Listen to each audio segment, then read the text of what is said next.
Greetings, fellow Splat Pack members. Tiki here. And BlueDragonFive.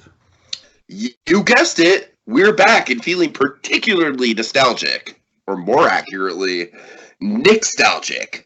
So much so, we're looking back to the live-action Nickelodeon movies of our youth, and who knows, maybe a few comebacks and surprises along the way on... Nickelodemonth. Alright, that's right, Dragon. We're talking live-action Nickelodeon, my friend. That we are. To put it simply, folks, live-action Nickelodeon is kind of a breed unto itself. It's like much like how Disney Channel has its original movies. I feel like the theatrical Nickelodeon movies that are live action kind of have their own style and feel to them, especially the ones that came out in a particular time and place, and that's what we're going to be looking at. And so we've got 4 lined up for you guys. 2 of them from the early 2000s, 2 of them from the 90s. We're going to start, of course, with Good Burger. Dragon, what is Harriet the Spy? Harriet the Spy isn't a thing. That doesn't exist. Well, not in our hearts. Alright, in all seriousness, the first, Good Burger was not the first live-action Nickelodeon movie, but it was the first, major blockbuster live-action Nickelodeon movie. And so, just to dive into some nostalgia really quick, Dragon, this movie is a train wreck, but I love it. It's such a time capsule. It's got that ska soundtrack just all over the place, and honestly, it's kind of like an enjoyable bad movie pleasure for me now, because it's just the jokes are so obnoxious and so repetitive that it kind of veers into the territory of being sort of enjoyably bad, where it's all right, we get it. Ed doesn't Ed is the Dragon. Ed is the lame version of Drax the Destroyer, right? He's a character that takes things too literally, but he doesn't have any of the charm of Drax. And so the whole movie is just kind of oh, put that through your head? Alright, I'll try to put this french fry through my head by sticking it through my ear. Yeah, the whole movie is humor like that, Dragon. And honestly, I feel so beaten down by that type of humor that I kind of come out the other side being man, they really crammed so much to that one joke of Ed taking things literally, and it just almost kind of becomes it's not a funny joke by any means, but it kind of loops back around to become funny because of how many times it's repeated throughout the movie. And so, for that reason, I enjoyed this movie very much on a nostalgic level. I do remember when it first came out, and Dragon, I have some Look of Peach style childhood trauma associated with this movie that we'll get into. Suffice to say, it's not a good movie at all. I mean, it's super repetitive, it's super dated, a lot of the humor just would not fly nowadays.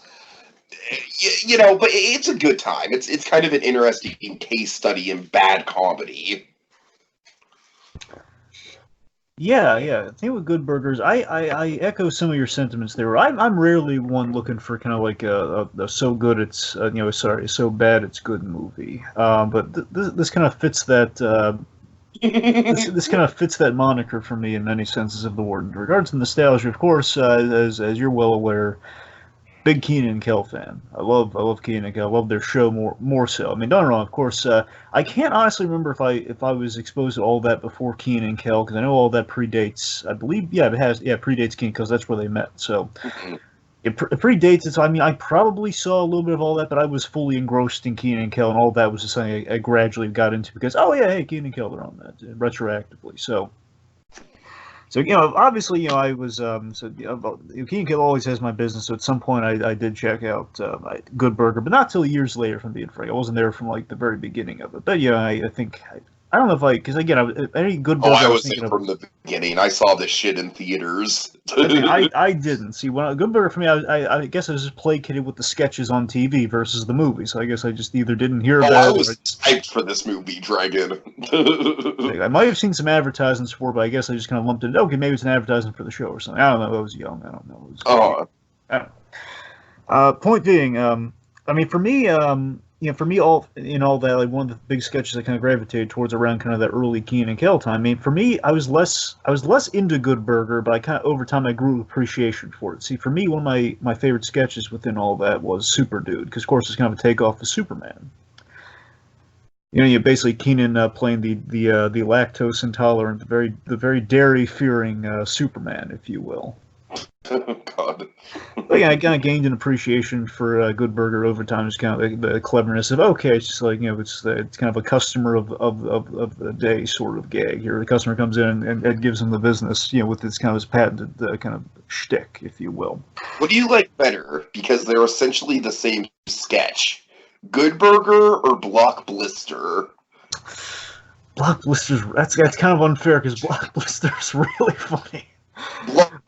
Block Blister's also got the advantage that every episode is like a film parody, so it's got a little bit more variety instead of just like fast food humor over and over again. Let me put it to you this way, okay? I think years later I like Block Blister more, but at the time though, the thing is, if you're kind of engrossed in it, you're thinking like, well, I mean, this is all fine and good and funny. When they put it on the tapes, it was not. Again, you're kind of buying into it. Oh man, I wanted to see what their version was here. Like, it's just kind of right. It's the Sweden version of all these movies before Sweden was even a term.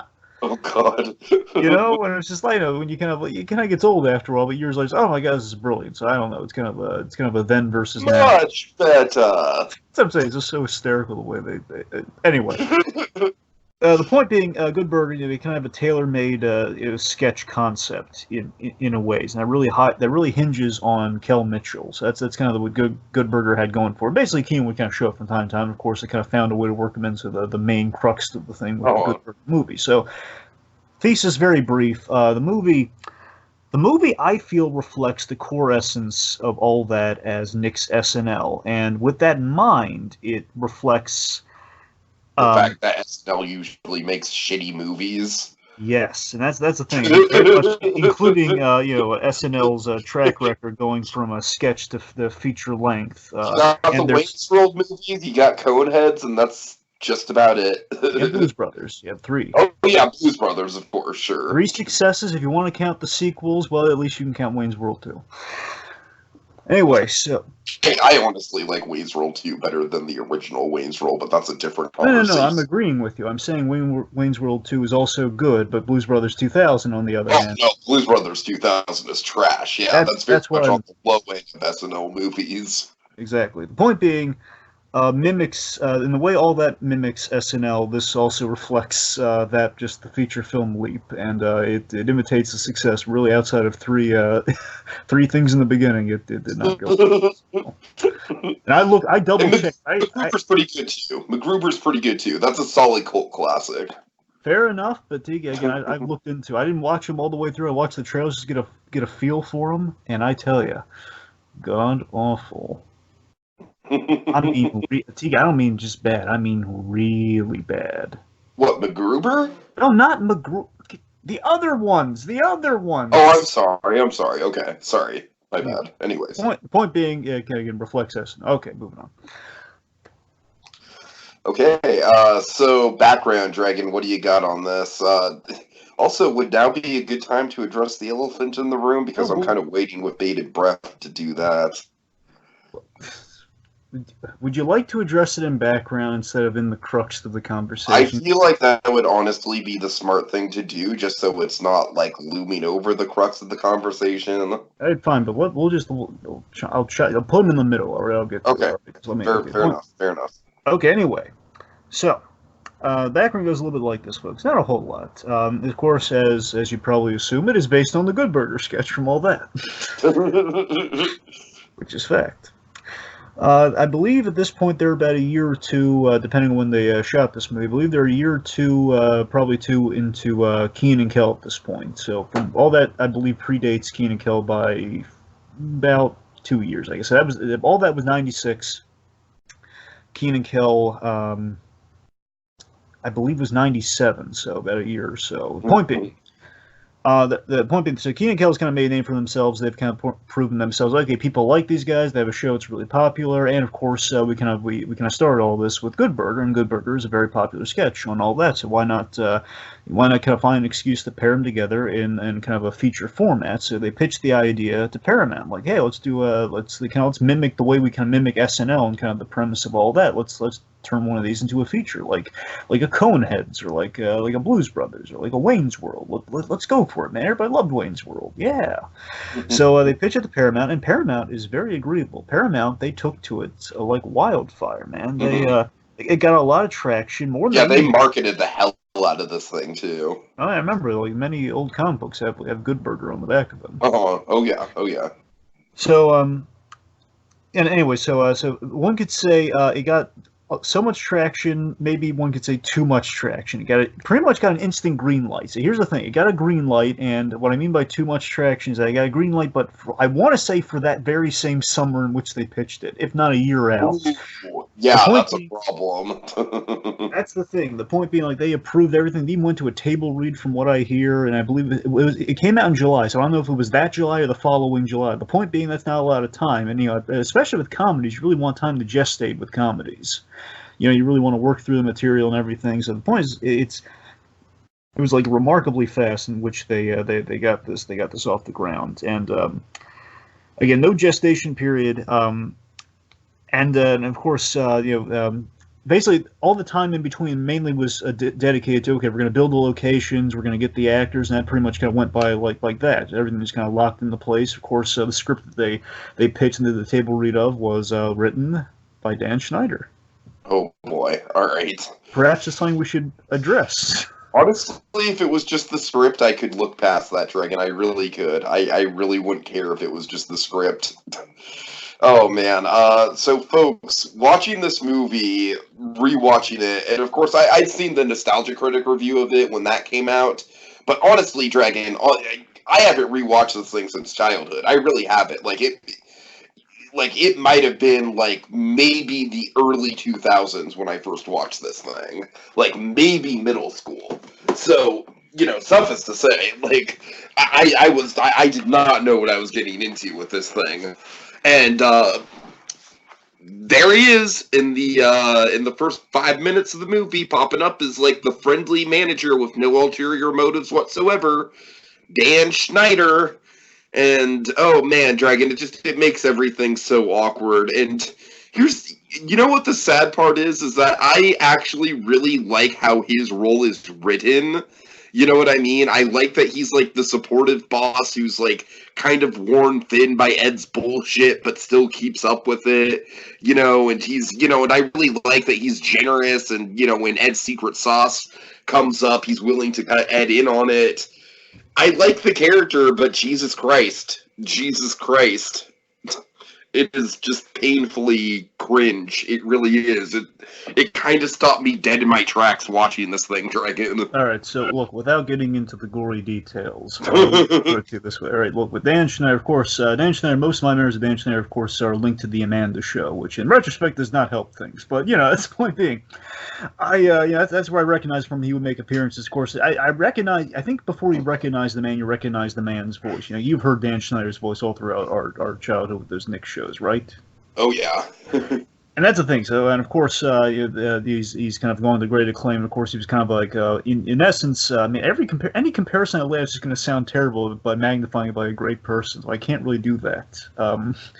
Point being, some claims, of course, now where we're living in, there were claims kind of loved that Schneider. Now, in all fairness, from what I understand, still to this day, nothing has been quite substantiated, but it's all quite felt. Let's put it that way. It's all quite damaging. It's all, and there is evidence to support things, but again, nothing I think legally substantiated. But it's all very unflattering. He's not been prosecuted, but I mean, the point being, book.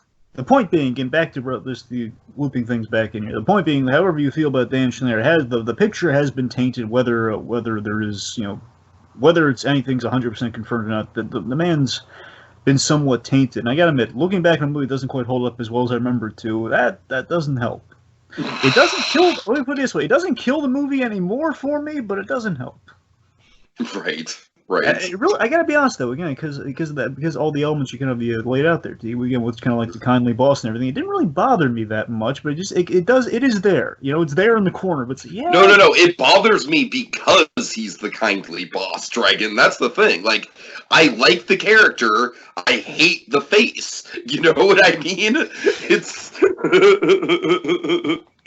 like, just instinctually on like a basic human being level, I hate that man's face. I gotta be honest. Here's the thing bothered me more rewatching. This is gonna sound so simple and so like maybe insensitive. I don't know, but you know what it is. If I'm being frank, it's like I'm less offended by the new tainted legacy, but it's more so like, oh man, he wrote this piece. The writing's really bad. It is really bad. You couldn't have done better because you learned they wrote this. And that's the thing. I know it sounds awful, but that bothered me more than the other more apparent thing. And Dragon, there is one moment in this movie. I don't want to get into it, but I screen shared it with you on before we went on, and yeah, without getting into the details of what that is, Dragon, won't you agree that it's just, there is one moment that is very, very cringe and very much like, yeah, that's exactly what Dan Schneider did in real life, and he's doing it to a character in the movie. Yeah, pretty much. Well, far different context, but again, very similar. Again, life paralleling itself. It's right. Anyway, okay, so two little factoids or so here.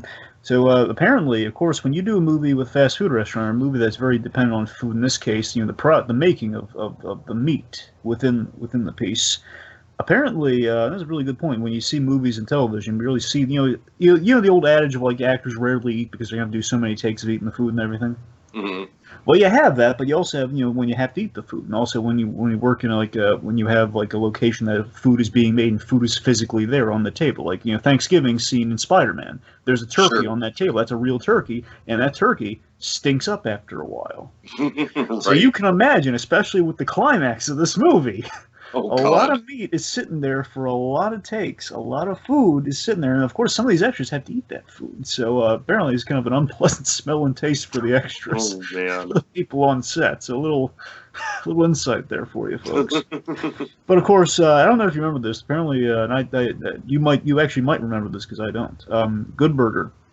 Apparently there was a good burger, good premiere, good sweepstakes. Is this whole thing about Nick had these promotions back in the day, where they would like solicit people so they can get them to the premiere and everything. They would they send them in style. It's like, hey, enter this sweepstakes and you can go to the premiere of the new movie coming out. I haven't thought about that since literally the time that it was happening live in person, but yes, I do remember it. So as we've set up, it's financially this was very successful. So yeah, that's critically I can't speak for it, but financially again it did well. But the idea, Tiki, is that even with Harriet the Spy, these movies made money. That's why we had more of these movies. Uh-huh. Of course, outside of like just it being a kind of linked property, the original movies dried up for a reason. I think that's how we're going to explore a little bit here when we go through the the rest of the Nick movies, I suppose. All right, and one last important detail. There was a script for a sequel. Oh God! It was called Good Burger to Go. Get it to being the to go. Anyway, so the point being, there's a script. I believe Dan Schneider wrote that as well. They took it to Paramount. They got shot down. They got turned into a novelization of the. Holy shit! I remember that novel. Which you can find. Dragon. Yeah. 3 words. 3 words for how I got that novel. Oh, I know what it is. I know what it is. Say it. Scholastic Book Fair. You bet your ass, Scholastic Book Fair. Oh my god! I don't know why I didn't piece that together when I was. I don't remember a single thing about that book other than like me being thrown off. Like, hey, this isn't the plot of the movie. They went to Good Burger Corporate. I think they went to. God. But yes, I vividly remember seeing it at the Scholastic Book Fair and being like, it's a Good Burger book. I mean, what more do I need in this life? All right. So speaking of blasts from the past here, perhaps I should inform the folks, if in case they haven't seen it in a while, in case they just want to hear, let's hear some guys talk about Good Burger. Let me just kind of recap the movie for those who may want to, kind of subject themselves to Good Burger for all its kind of fun stuff, as well as some of it's like, oh god, they really did that. Boopity boopity boopity boopity boopity boopity boopity boopity. Precisely. Rest assured, that clip will be edited into this podcast in some spot, Dragon. Rest assured. I had a feeling. All right, so let me lay it out for the folks here as quickly as I can. Okay. So after a very memorable opening with Ed, on his way to work, we meet Dexter Reed, who's eagerly looking forward to summer vacation, even driving his mother's sporty red car without a license. Kids, PSA there. Don't drive without a license. It's not safe. Ed, while on his roller skates, is making a delivery for Good Burger. Perish the thought. He causes Dex to wreck. He causes Dex to wreck this chapter of the nursery rhyme, and Dex has to pay his teacher, Mr. Wheat, out of pocket, which eventually results in him getting a job at Good Burger. As Dex and Ed get acquainted, Good Burger faces their new competitor, Mondo Burger. Led by, essentially, the best way I could describe this character, Doogie Howser of burger fascism, Kurt Boswell. That's so accurate. And along the way, Ed devises a special sauce, and his special sauce saves Good Burger. Dex profits off of it for his debts that were, again... Thanks so much for your sauce, Ed! Yep. Go in the kitchen and make some sauce! Alright. Alright, I'm done. Let's lay off the sauce, friendo. Let's lay off the sauce now. We have stuff to do. So, Mondo Burger, basically through the course of the movie, they try to steal the sauce, they try to sabotage the sauce, which leads to a brief detour to Demented Hills Asylum. One wacky escape later, Ed and Dex expose Mondo Burger's illegal tactics, and the day is saved. And that's the movie. Oh man, I could just go all over the place here, Dragon. I don't even know where to start. I feel like it's an all-you-can-eat buffet of just picking things apart. Well, let's see. Okay, well, let's have an Ed, though. Let's just start with Ed. Okay, so what do you think of the Drax the Destroyer comparison? Because I honestly came up with that in the moment, and I think it's kind of accurate. Well, I mean, if you look for all the MCU purists, because I'm one of them, if you want to be specific, Guardians of the Galaxy Volume 1 Drax, absolutely. The first Drax, absolutely. Yeah, he's sure. I know, I'm just saying, literally, the whole, Drax who takes things very uber literally. In that case, yeah, sure. Things don't go over my head, for I catch them. Anyway, the point being, yeah, literally everything about Ed's humor in this movie is just Drax the Destroyer without the charm. Here's the crazy thing. I see your point there, and I agree with it for the most part. But I mean, here's the word. I would argue this is mostly nostalgia. I can't say it's there because you look back and it's like, well, yeah, there's not really. I think there is a charm there, but not an intentional charm. I think the charm that's there is the fact that Kel Mitchell, he's very consistent with this character, and he is. Let me put it this way. I think Ed, in the way he works normally in the sketch, and the way he works when we're in the Good Burger, that's what you like about the character. That's the charm of the sketch. That's the charm of the piece. But the problem is we keep going back to Ed too much, where he kind of wears that as welcome in places. So that's the problem. I think it's that there's no real directing or story in this thing. That's the problem. Where basically, Kel has a formula nailed down for this character. He knows this character like the back of his hand. The problem is this character isn't that deep. You can't really add that much depth to this character, except for the fact that he loves his job. That's about it. And again, you can't take a formula character. Ed is almost kind of like SpongeBob 1.0 in that regard. Yeah, absolutely. Yes, that's the thing. And that's the fact of the matter, Tig, is the fact that you take this really formula character, and without having a legit story or like a way of working that character, like really kind of saying something about that character, like for example, it takes something you and I really have a lot of enjoyment for, Pee-wee's Big Holiday. Oh yeah, that's an example where you have a character who, again, we know his manners and know his stuff, and we take him into a different location. We kind of say something about him. That's a proper example. Okay, we kind of learn. We peel back the layers and we kind of see how he affects people, that sort of stuff. Ed, not so much. I mean, he's friendly though. That's the thing. I love that. Whatever, even if he's annoying, there is I like feel he's like that's the layer to him. That's the layer that they do try and explore with him, is the fact that he's trusting to a fault. He's naive, but in a loving way. You know what I mean? He is a genuinely sweet guy, even if he's a total idiot. And that's the charm, and that's like I think the most redeeming quality of the movie is the Ed character. And again, of course, I understand when we get into the blueberries of it all, but when you get to that point, yeah, he's a little. Does it hold up that well in those scenes? Probably not. So the character, again, the charm of Good Burger in itself is this character. Therefore, it is represented, but only when we're in the Good Burger, and only when we're not. It's not in our face. And literally, that scene is like when it's in our face that hey, plot that we haven't thought of that much. In our face here, where okay, he has to interact with this character about the circumstance, and his out for the scene is bloobity. It's the whole thing, you know. It's let me give you another example of how I think Ed is used in this movie, and I feel like I don't know. I think this rings true for me. I feel like you get a little bit of a Goldblum in Jurassic in the Lost World syndrome, where you know what I mean. Like Goldblum was perfect as a side character in the original Jurassic Park, just like Ed is perfect as a character in a sketch comedy movie, in a series of sketch comedy shorts. Like basically perfect in small doses. But then when you make him the lead character in a feature film, well, suddenly Jeff Goldblum's shtick isn't charming; it's more so annoying. Because it's in center stage, right there in front of you. Again, it's right. Like, that's right. He's taking all the things that you liked in small doses that are bouncing off of other characters. Like, okay, the other characters are gone. We have to introduce him to his main character, to his other half here. Where ordinarily this character doesn't necessarily have another half. Again, they're kind of confusing their properties. Where we want Keen and Kel, but we need to transfer that. We need to do a transfusion of that into Good Burger. It's kind of like the blood types don't match, I honestly think this movie would have played better if Keenan just wasn't involved and it was just about the staff.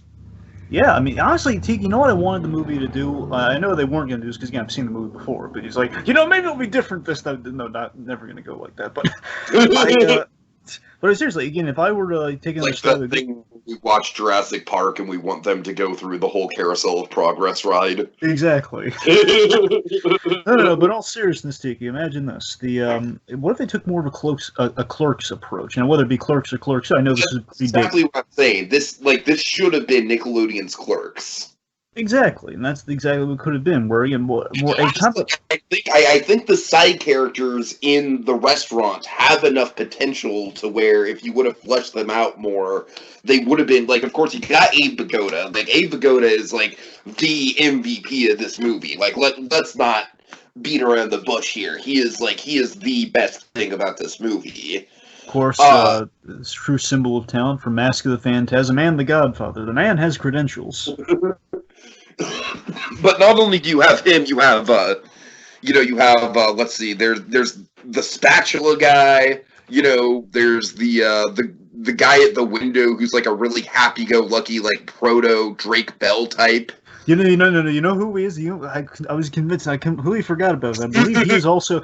I believe that guy's also from All That. But here's the thing: I completely forgot about this. In All That, there are two actors who look remarkably similar to each other. And I was thinking of the latter because the latter went on the stuff I really love. I was thinking of Jack DeSena. I was like, oh man, is that Jack DeSena? Well, no, Jack DeSena. He's Sokka from Avatar, and you got to star in All That. That's how he had the Nickelodeon connections. He was in like the second string of All That from 2000 to basically the end of the show back in 2005. So. Point being, I believe it's like two guys just look remarkably similar. But yeah, I definitely think the movie structure could have been better, and maybe even just have Keenan as part of that staff. You know what I mean? As part of the ensemble. I think you're right where the movie has this identity crisis going on, where it's not sure if it wants to be a Keenan and Kel movie or a Good Burger movie. And I think the Keenan and Kel parts kind of weigh out a little too much. Yeah, and again, it doesn't have that. It kind of feels like I know they would have had Keenan and Kel at this point, so again, I can't really say it's like the beta version of Keenan and Kel. I can't say it's like them figuring out. I don't know what it is. Again, maybe something didn't click with their chemistry. Again, I think it has to be in the writing of the movie because the dialogue of this movie feels really off. It feels like it's not like. For example, I mean, I know that this has been said by others here, but again, I think it's very pertinent. Is the fact that it feels like these scenes are most there's a lot of improvisation going on in this thing. There's less writing, there's more improvisation. Where it just feels like, okay, we're just let them go, we give them a set piece, and it'll work like a sketch, right? Well, no, it's not the case. Again, it's not a sketch; it's a movie. You have to facilitate the dialogue. Give them a scene here. I mean, look, if you want them to improv a little bit, I mean, sure, open some buffers, but don't give them the whole scene. Like, give them something more than that. All right, so speaking of scenes, Dragon, there's two scenes in particular that really grind my gears. Can I get into them? Sure, okay. Remind me, I'm going to get to some stuff after that, though. Go on to it. Okay, there's one in particular that I'll kind of build to that I find just awful. But the one that just kind of drags for me is the double date scene. Yes, with young Carmen Electra. Yes. Well, I'm sorry. Let me take that back. I don't know why I said young. I mean, Carmen Electra, man. You know, she's still, she's good. But Carmen Electra is definitely the best part of that scene. But still, my problem is that it really, really drags. You know what's funny? I completely forgot this when I was rewatching it. But of course, when they said her, like, you're gonna, Roxanne's, we're gonna send in Roxanne. I'm like, yeah, they're gonna hit him with both barrels of Roxanne, sure. And of course, in the back of my mind, I was thinking, it would be great if they played, like the Roxanne, and they're not gonna do it. And of course, they played like the more, they played like a remix of Roxanne. Like, oh my god, they played the song. Oh god.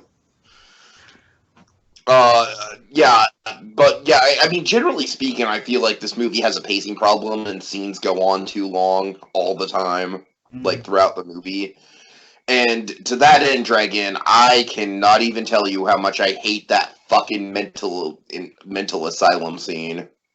You know what's crazy? I kind of liked it. Oh, well. No, not because it's not good. I just liked it, though. That's what I'm saying. I just thought it was. Hey, I'm specifically talking about the dance scene. That's what I'm talking about too. Dragon, fuck everything about the mental institution in this movie. I mean, Dragon, I think it's probably because I'm like in the mental health community myself, but this is just straight up offensive. Oh, come on! You can't take that. It's like when the Ghostbusters are sent. It's an asylum, man. They're not going to take that seriously. It's a thing of comedy. They're never going to do a serious take on the asylum in comedy, especially in the '90s. I just found this whole thing to be like I don't know, man. I've been doing this for years. The Arkham Asylum, even. I mean, come on, you can't. You can't take that one too seriously. It's an old trope, man. I guess, yeah. Well, I'm not saying it's good. I'm just saying I think that the dance scene, regardless of the politics of it, it goes on for way too long. You're right about that. Too long. It does go on way too long. This one was kind of like catchy, and of all the silly stuff they do in the movie, I thought this one was kind of I don't know. I thought it was just if they're going to be silly for the sake of silliness, this one felt like, okay, at least they're really shooting for the fences. This is really well choreographed dance number out of nowhere, and then they get the guards dancing, and he's not going to. That's what I'm saying. Like that to me was fun. Also, a little fun fact: apparently, this was the feature film debut of Linda Cardellini. Oh yeah. God. Yeah. Earlier in her career, like she'd done stuff on TV a year prior. So the point is like really early Linda Cardellini stuff. So yeah, she pops up, and I'm just like, oh, what are you doing, Linda? She was kind of nice though. She was pretty. I think here's the thing. I think she was actually playing. I think she was playing it straight in the movie though. That's the thing. Okay, so let's transition to someone who's definitely not playing it straight. The villain. Do you mean Sinbad? No, I'm kidding. No. Oh, Jesus Christ! Let's talk. Okay, we'll get the Sinbad. Let's talk about Kurt. So as I mentioned again, I swear to God, I had this amazing, and I totally forgot how fun this guy is. So I meant it with my comparison. Initially, I thought he was. I had to double check. No way he's Neil Patrick Harris, and he wasn't. But still. He's got that vibe to him, though. He's kind of like a rip-off, like, Shasta Cola version of NPH. Right? It's like Neil Patrick Harris made in a lab or something. Diet Patrick Harris. I don't know. Diet Neil. Dragon, are you ready to get to some Look a Peach style childhood trauma? Oh God, what? Okay, I don't know why, but the scene where Abe Vigoda, like confronts them about pouring the poison into the sauce. Shark poison. Yeah. This guy and the guy is like, and Kurt's just like, this is shark poison, and it will make all your Good Burger customers very, very sick. Dragon, I don't know why, but for some reason it freaked me out how much he emphasized that the customers were gonna get sick. I was like, oh God, that's like super malicious on his part. Diabolical. I mean, you must admit, Dragon, that is one of the few moments where Kurt really does kind of play it straight. You know what I mean? He is kind of threatening in that moment. Yeah, well, I mean, again, if this were like a Kubrick level, they'd probably do something horrible to Vigoda in this scene. Thank goodness they didn't. You know, I need a jacuzzi. I don't understand how he has this many connections, because you send people. Basically, he's like the mayor's assistant from Ghostbusters too. He can just send people to an asylum. Maybe that's my problem with the asylum stuff, Dragon, is just how conveniently it happens. Yeah, I'm just saying this is like the so bad it's good stuff I'm talking about. I'm not trying to defend it. I'm just saying of all the silliness, this one at least was kind of funny. Let me put this: I like the crazy guy who throws him out the window versus the spatula guy who's just like he's eating flies. That's what I'm talking about. At least this one's a little more broad and funny. Fair enough. I like the spatula guy just because I like his look. He's got a classic like '90s Nickelodeon look to him. I think the funniest part with him is less the fly stuff, more like his spatula bends. He's like, just like freaking out. Right. Anyway, all right. Do you want to talk Sinbad? Sure. Yeah. So Sinbad, I want to get to kind of I have like a theory for like what brought down the movie. But okay. I'll start. Okay. Yeah, Sinbad. So Sinbad. So look, this isn't your theory? I'm sorry? I said, are you sure that Sinbad isn't your theory for what brought down the movie? No. Look, a lot of people are harsh on Sinbad. I know. Yeah, I just find him mediocre, but honestly, Dragon, like, you know my philosophy. Like, I'd rather see a bad comic than a mediocre comic. Right. Yeah, yeah, of course, I do. I'm one of the few people really like. I enjoyed Sinbad and Jingle All the Way. Of course, like that was a bomb. There's a sick world. That's hysterical. Jingle All the Way is honestly one of his better roles. That's what I'm saying. At least of all the Sinbad roles, that's probably his best. He's in Cone. He's really good in Coneheads too. Yeah. Seriously, he's genuinely good in Coneheads. Oh. Seriously, you gotta watch Coneheads, man. I love that movie. Anyway. Yeah, I already have. Anyway, sorry, getting back on point. Here's the name of Sinbad. Sinbad. I am doing some catch-up, Dragon, on movie memoirs, and I've watched some stuff that you'd approve of, and I'm keeping it a mystery. Really? Yeah. I'm so proud. All right. Anyways. Legit tears in my eyes right now. I'm not proud. Oh, God. I may not have watched Chaplin. All right. Anyways, you'll have to see on movie memoirs. Anyways, his soul's gonna be crushed if he hasn't. Oh God! Yes, I have.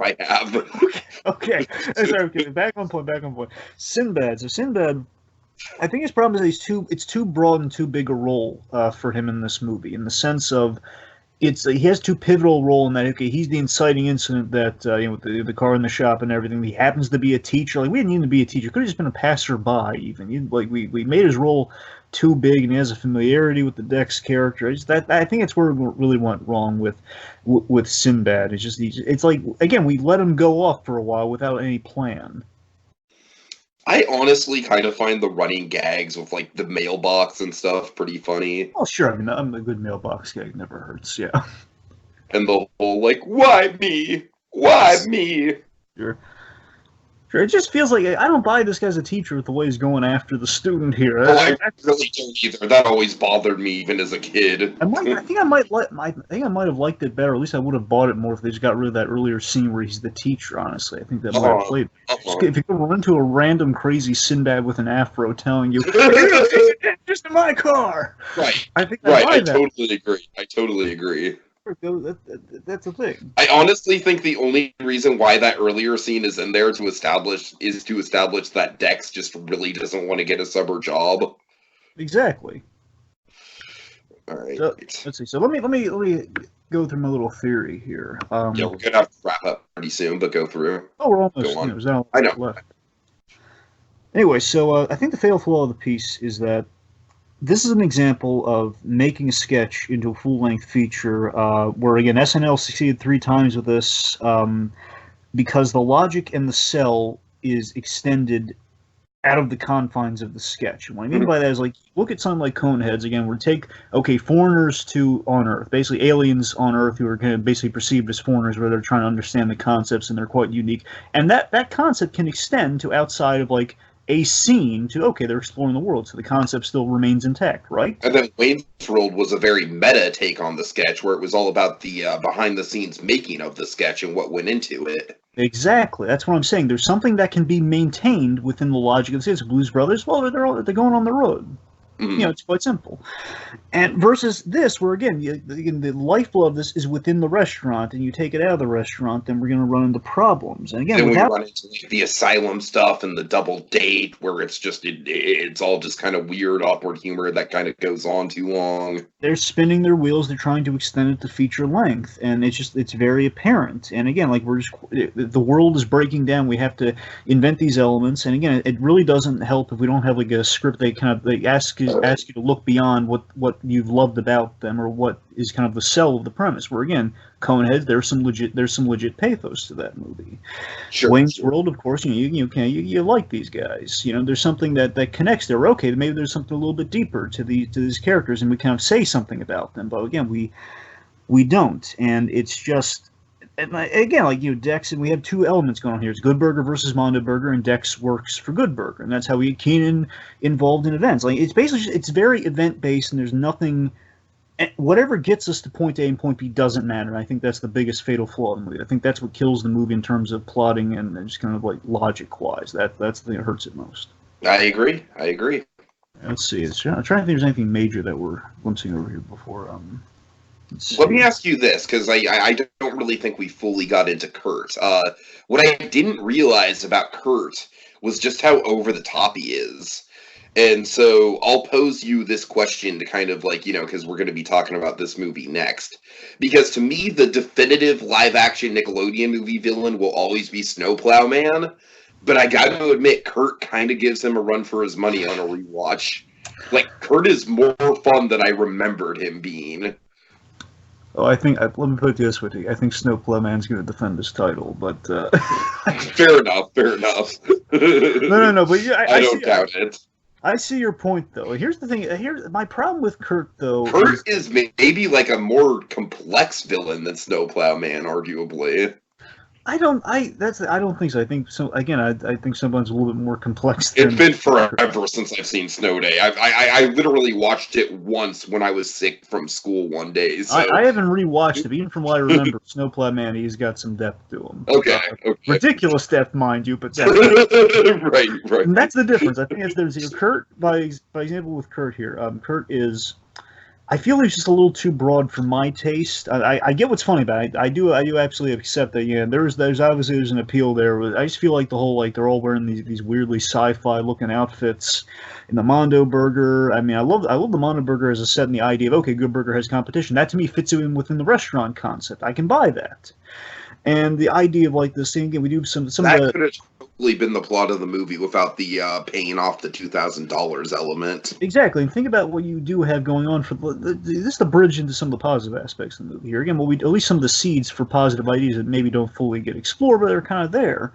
The whole the big conflict of the movie is quality versus size. The size of the Mondo Burger versus the quality of the Good Burger. Exactly. Like that's kind of the heart of the movie, and that's where our focus should be. But it's just kind of like, okay, we're setting up like the Act 3 climax, but outside of that, we're just like, why is we don't just go like, for example, Dex should instantly go to Good Burger to get the job instead of the Mondo Burger.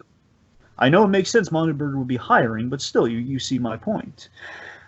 And that's the thing. I mean, outside of that, just some other. I don't know. Kurt wasn't my bag, but I get because I feel it was just a little too honestly, the scene really kind of woke me up to maybe Kurt wasn't as I get that he's broad. Maybe his son's not clicking with me. Is where he was he ejected Dex from the restaurant. He ejected Dex from the kitchen in the very first scene. Like, something fell off that scene where, man, the guy's just kind of like weaselly, nothing really behind it. Like, I love it when he's like crashing, like, make him bigger. He's just crashing the phone and everything. Right. Like that's great. So I feel he's gonna run that and when he's dealing with Ed in the car, like, I'm aware. That whole thing. That's where he's pushing for. I think when he has the illusion of power is where he loses me. Where again, man, the guy really doesn't have any power. It's like he's kind of losing. And this movie does kind of go out of its way to give him power, and that kind of creates a lot of plot holes. So I see what you're saying there. Yeah. Let me see. Right. I know one scene we got to talk about before we wrap up here. One big scene. I think my favorite scene in the whole thing, the Shaq scene. Shaq, remind me. Shaquille O'Neal. We have Shaquille. Oh yeah, right. Of course. Yeah. Yeah. I'm sorry. When you said Shaq, I was thinking like a literal like tool shed or something. No. We deliver the big product placement. I was thinking the tool shed at the end of Once Upon a Time in Hollywood. That Shaq. Oh. No. I'm thinking of. So I love it when they make it. Of course, like another similarity to SpongeBob. Of course, there's the Burger Mobile. It's no paddy wagon, but it's not bad. And of course, they make their way. The funny thing is, I remember them like hyping up the Burger Mobile hardcore in the advertising. Dragon, like it literally toured the country. I mean, they were really hyping up that thing. Yep. Anyways, go ahead. I'm sorry. I love to say, of course, they basically make a delivery to the Shaq after a game, and it's kind of that whole like, are you going to go to Disneyland question after the game? Like, Shaq, you helped win the big game. What are you going to do next? How are you feeling? I'm feeling hungry, and of course they swoop in. Good burger. Yep. They get like, hey, Shaq, how's that burger? It's good. Anyway, so the point why I'm loving this scene so much is just how. I love it. It just feels like, of course, Shaq, not exactly the Shakespeare of actors, so it's pretty much, you can probably infer that he's feeling how he would actually feel in this scene here. So I love he looks so happy, just enjoying being around Keenan and Kel, having a good time with them. They're doing their thing, and Ed's like grabbing the tomato out of the pocket and everything, and he's just so happy and smiling. Is that like, I don't know, it sounds so simple. Like, really, you just like happy Shaq? That's your favorite part of the movie? But it's nice. I hear you. I don't know. Anyway, I guess I'm going to pose this to you, then we can basically just kind of get to, I guess, the wrap, unless you got anything major here. Because again, it's we had cameos like Robert Wool's in the movie, George Clinton, J. August Richards, another Whedon alumni with Linda Cardellini.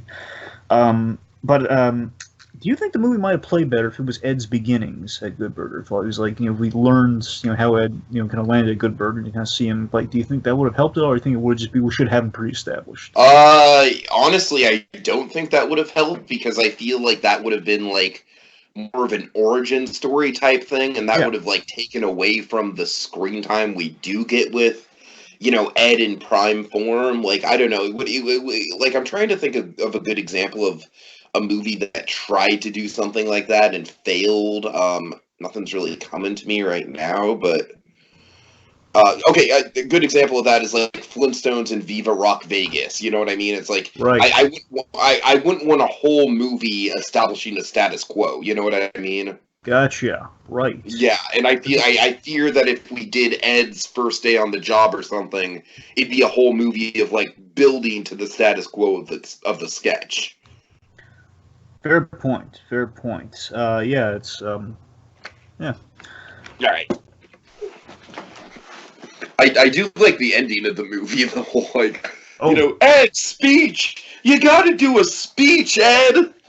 We'd be completely remiss if we didn't bring this up. So, of course, one, I do love the full circle quality. Welcome to the Good Burger, home of the Good Burger. Can I take your order?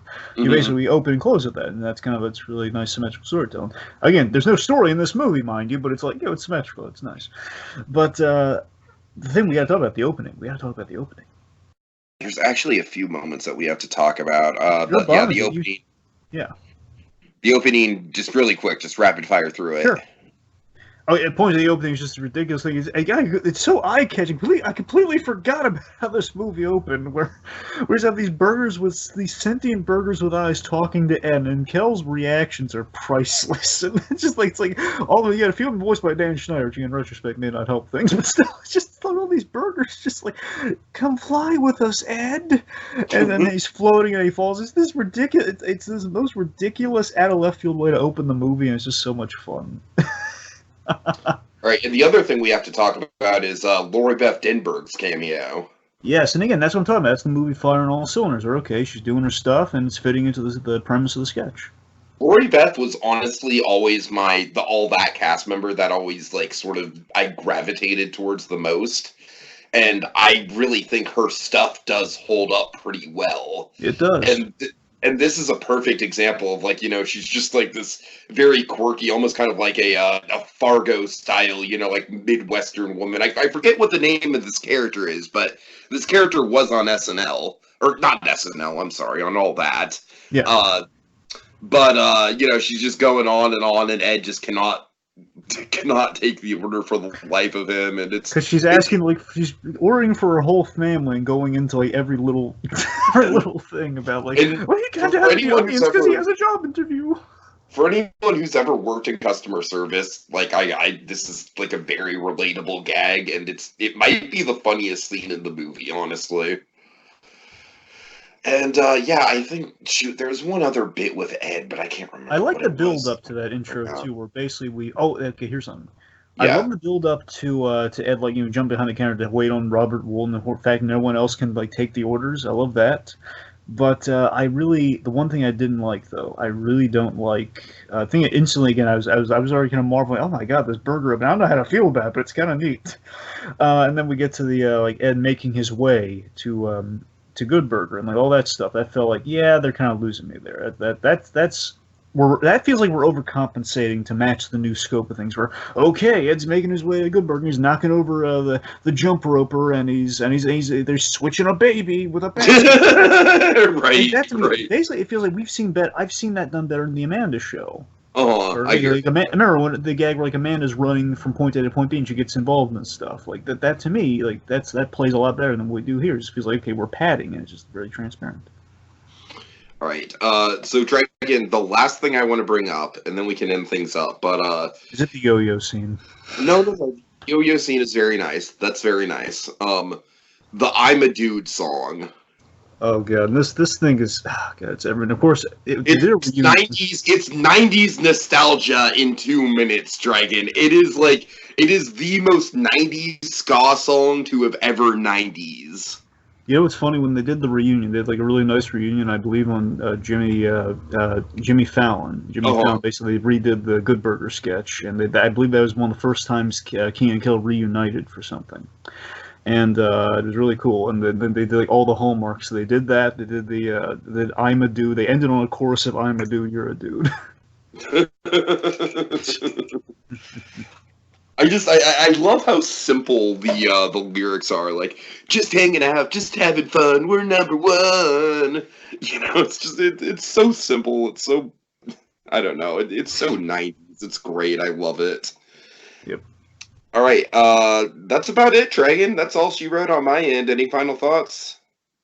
Yeah. I mean, look, the movie didn't hold up as well as I remembered it. The story's kind of a mess. I mean, like, one thing I kind of neglected to mention, I might as well just give them the final thoughts here. It's a problem for me when we have this glaring fact in the movie. We have like a whole moment dedicated to it, where Dex puts together that, oh my god, Ed's responsible for my current predicament, and then he basically profits off of Ed's sauce, an 80-20% deal. And I should feel bad about that, but I don't, because, well, yeah, Ed is responsible for that. Therefore, it's a fair deal. That's a problem when right. The problem in the story, and then of course he gets found out and everything, wearing that ridiculous coat that he's wearing in the summer. It's like I shouldn't be feeling this way. I should be chastising Dex when I'm not. It's like, no, he's completely in the right here. He caused everything. Point being, we have these glaring story problems, namely in the dialogue and in the inciting incidents at play, but